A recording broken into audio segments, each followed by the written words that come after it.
amati sebenarnya kelompok yang selalu mencoba memecah belah ini kan kelompok yang memang sudah terbiasa dalam tradisi politik kita. Kalau kalah itu gak pernah bisa ikhlas untuk menerima kekalahan, dan selalu juga berusaha untuk menolak setiap pihak lain yang menang. Kebenaran dan hal apapun yang menyangkut kebaikan, seolah-olah mereka yang monopoli, mereka yang punya, bahwa hanya mereka saja yang bisa mampu membangun bangsa ini ke depan, dan hanya mereka saja yang punya kemampuan untuk itu. Kira-kira seperti itulah selalu yang mereka pikirkan.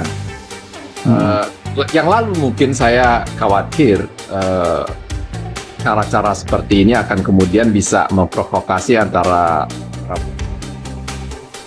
dan Pak Jokowi. Tapi setelah kita lihat beberapa bulan terakhir, setiap ada dorongan yang begitu keras untuk membenturkan mereka, maka salah satu di antaranya, terutama di sisi Pak Prabowo, kemudian mengklarifikasi dan kemudian menyampaikan ke publik bahwa tidak mungkin dia bisa dibenturkan dengan Pak Jokowi.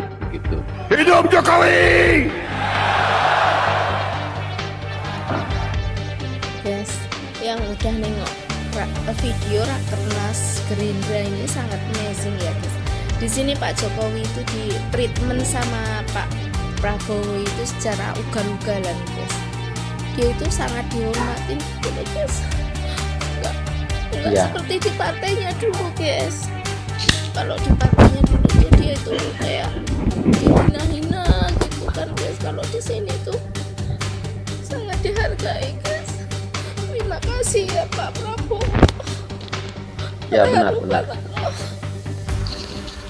Aku terharu banget guys lihat videonya itu guys. Aku bahagia gitu. Pak Jokowi diperlakukan seperti itu ya guys ya. Ya dimuliakan ya Pak Jokowi.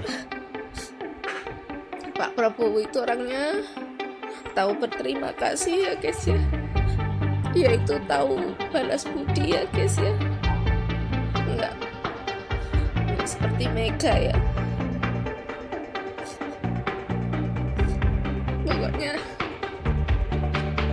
Pokoknya aku bahagia sampai nangis ya. Kemarin waktu HUT Partai Gerindra ke-17, Presiden Prabowo saat pidato menyebutkan ada orang pinter yang mengkritik soal kabinetnya yang terlalu gemuk. Terus dia ngomong dasmu.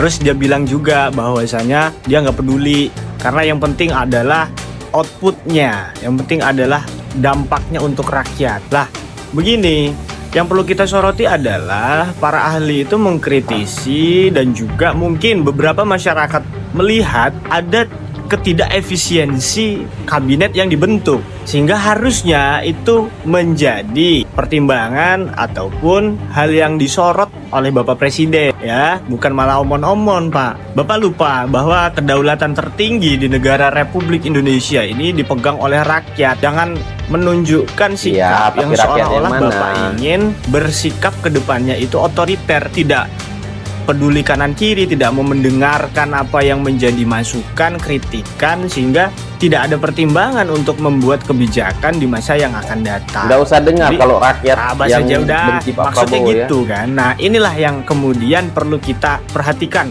teman-teman semua di seluruh Indonesia, bahwa banyak yang perlu kita lihat, banyak yang perlu kita kritik dari pemerintahan Prabowo Subianto. Jadi jangan lupa bro ya, negara ini negara demokrasi, kedaulatan tertinggi ada di tangan rakyat. Jangan menghidupkan kembali rezim otoriter gitu. Kalau nggak mau dengar pendapat rakyat ya nggak usah jadi pemimpin negara, jadi pemimpin keluarga aja. Rakyat cuma dikit maksudnya. Yang sakit hati. Salam logika. Menjawab kritikan. Nah ini lagi nih anak abah nih, anak abah. Kemudian para elit dan hadirin yang hadir tepuk tangan dan bersorak-sorai. Bahkan ada yang tertawa terbahak-bahak, termasuk Pak Jokowi. Lalu, apalagi yang kita bisa harapkan dari orang nomor satu dan para pendukungnya yang seperti ini? Memang pada akhirnya gue harus mengakui kalau Pak Anies itu tidak pernah salah memberi nilai 11. Nah, sekarang ada temanya Lu sama lagi sama nih ya, Anies. seruan aksi Indonesia Gelap Oh, yang iya. diinisiasi Indonesia oleh Gelap, ya. BEM UI ya, Universitas Indonesia. Lah, saya cuma mikirnya gini loh, ya oknum-oknum mahasiswa seperti kalian yang selama ini demo, yang gelap itu adalah masa depan kalian ya. Masa Kalian depan kalian itu ya gelap, ya. dituntut demo bukan untuk menyampaikan aspirasi sebenarnya dari masyarakat, dari rakyat, tapi kalian ditunggangi oleh oknum-oknum dari orang yang berkepentingan, orang yang berpolitik. Kalian paham sampai di sini? Dari dulu memang seperti itu kan UI kan, mendemo Bapak Jokowi, ya sekarang mendemo Prabowo Gibran, maunya apa saya juga nggak paham. Sekolah aja yang bener ya. Kalian sebenarnya kalaupun mau demo itu yang pas itu dulu itu kan pernah tuh ya, ada di mana undang-undang yang harus memang ditegakkan untuk bangsa, yaitu undang-undang perampasan aset. Kalian aja diem aja, ya nggak? Diem, ya. Pada waktu itu Bapak Jokowi selalu meminta dukungan, tapi kalian pura-pura nggak Iya. tahu, ya, gitu. Iya. Ribuan mahasiswa turun ke jalan melakukan aksi Maraton Indonesia Gelap selama 3 hari teman-teman, dari 17 sampai 19 Februari. Lalu apa yang mereka bahas dan mereka suarakan? Informasi dulu, aksi ini digerakkan oleh BEM SI, BEM seluruh Indonesia dengan membawa beberapa tuntutan utama. Yang pertama itu mereka menolak Inpres nomor 1 tahun 2025 yang dinilai merugikan rakyat katanya. Lalu mereka mendesak transparansi pembangunan termasuk program makan bergizi gratis LSMBG. Lalu mereka menolak revisi Undang-Undang Minerba yang dianggap menguntungkan segelintir pihak. Kemudian mereka juga menolak dui fungsi TNI yang dikhawatirkan mampu mengancam demokrasi. Selain itu BMSI juga menuntut nih agar Presiden RI ke-7 Pak Joko Widodo itu segera ditangkap dan diadili. Dan mereka juga mendesak pengesahan RUU perampasan aset yang selama ini macet di DPR. Menurut kalian aksi demo ini gimana teman-teman? Share pendapat, drop komen ya. Senin Bayaran. 17 Februari 2025 dengan tajuk Indonesia Gelap. Indonesia Gelap adalah bentuk sikap kritis, bentuk sikap tegas untuk mengevaluasi, mengkritisi kinerja kabinet merah putih dari Prabowo Gibran yang kian hari kian menyengsarakan masyarakat luas. Sejumlah elemen mahasiswa bakal menggelar aksi demo bertajuk Indonesia Gelap di depan Istana Merdeka, ketawa aja, Jakarta guys. pada Senin, 17 Februari 2025, siang. Nantinya, mahasiswa akan menyampaikan 5 tuntutan kepada pemerintah. Dikutip dari Kompas, salah satunya kelompok mahasiswa yang ikut demo adalah BEM UI. Koordinator aksi UI, Muhammad Rafiq Naufal menyebut bahwa aksi turun jalan ini dilakukan dalam rangka meminta pertanggungjawaban pemerintah mengenai situasi negara yang memburuk. Menurutnya, kondisi ini dipicu oleh berbagai permasalahan yang terjadi akibat tindakan sewenang-wenang pemerintah. Kami akan berangkat dari Depok sekitar jam 11 siang, ujar Rafiq. Rafiq menjelaskan, ada 5 tuntutan yang akan disampaikan. Pertama, mendesak pemerintah mencabut instruksi Presiden nomor 1 tahun 2025 mengenai efisiensi anggaran sejumlah kementerian dan lembaga. Kebijakan ini dianggap tidak berpihak kepada rakyat. Kedua, mencabut pasal dalam RUU Minerba yang memungkinkan perguruan tinggi mengelola tambang. Mahasiswa menilai, kampus harus tetap menjaga independensinya sebagai lembaga akademik. Ketiga, mahasiswa meminta pemerintah mencairkan tunjangan dosen dan tenaga pendidik, tanpa ada pemotongan ataupun hambatan akibat birokrasi.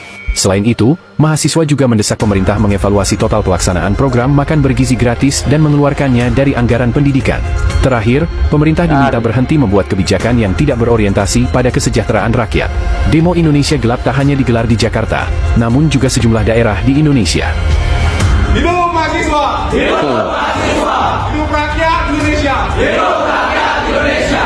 Kami, Koalisi Masyarakat Sipil, ya. telah melaksanakan teknis lapangan aksi dan menyerukan kepada seluruh elemen warga masyarakat Indonesia untuk turun ke jalan di hari esok, Senin 17 Februari 2025 dengan tajuk Indonesia Gelap. Indonesia Gelap adalah bentuk sikap kritis, bentuk sikap tegas untuk mengevaluasi, mengkritisi kinerja kabinet merah putih dari Prabowo Gibran yang kian hari kian menyengsarakan masyarakat luas. Dan kami menyerukan kepada seluruh pemuda, kepada seluruh mahasiswa dan kepada seluruh elemen masyarakat sipil di seluruh Indonesia untuk turun ke jalan dan terus menuntut dan menyuarakan hak-hak warga masyarakat. Hidup mahasiswa! Hidup mahasiswa! Hidup rakyat Indonesia! Hidup rakyat Indonesia! Hidup perempuan yang terus melawan! Hidup perempuan yang terus melawan! Kalau masyarakat mau berunjuk rasa, masyarakat mau menyampaikan pendapat silakan, tapi jangan sampai melakukan kekerasan. Yang kedua, kalau ada yang mau menolak makan bergizi gratis karena itu hak, mereka boleh tidak menerima. Tapi jangan sampai menghalangi hak saudara-saudara mereka, teman-teman mereka untuk mendapatkan layanan makan bergizi gratis. Kalau ada orang-orang yang memang bilang kami nggak perlu, mereka bisa nyampaikan hak itu. Bisa bilang kami nggak usah dikasih, nggak apa-apa. Tapi kalau sampai berujuk rasa untuk membatalkan, menolak, itu kan menghalangi hak-hak saudara-saudaranya yang lain, teman-teman yang lain, saudara-saudara dia juga untuk mendapatkan layanan makan bergizi